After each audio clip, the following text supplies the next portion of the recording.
నేటి పునీతులు పునీత పంతాను గారు.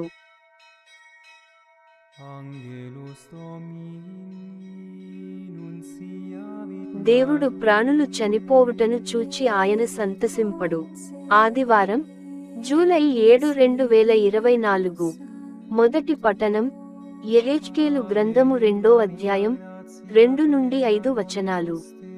ఆ వాణి నాతో మాట్లాడుచుండగా దేవుని ఆత్మ నాలో ప్రవేశించి నన్ను పైకి లేపెను. ఆ వాణి ఇంకను ఇట్లనెను, నరపుత్రుడా, నేను నిన్ను ఇశ్రాయేలీయుల చెంతకు పంపెదను. వారు నా మీద తిరుగుబాటు చేసిరి, ఇంకను చేయుచునే ఉన్నారు.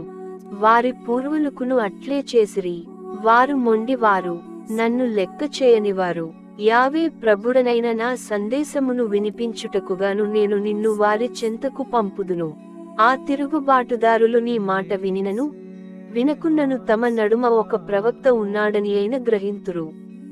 ఇది ప్రభువు వాక్కు. క్రీస్తు శక్తి నా మీద నిలిచి ఉండు నిమిత్తము విశేషముగా నా బలహీనతలయందే నేను గర్వింతును. రెండవ పఠనం పునీత పౌలు గారు కొరింథీయులకు వ్రాసిన 2వ లేఖ 12వ అధ్యాయం 7-10 వచనాలు.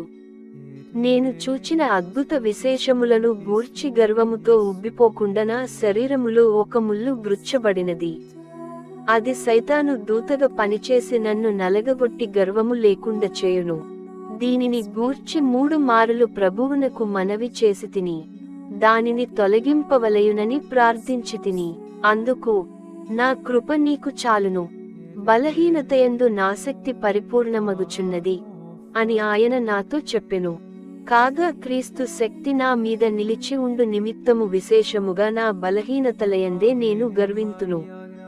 క్రీస్తు కొరకైన బలహీనతలు, అవమానములు, కష్టములు, హింసలు, బాధలు నాకు తృప్తినే కలిగించును.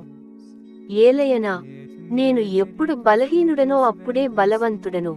ఇది ప్రభువు వాక్కు.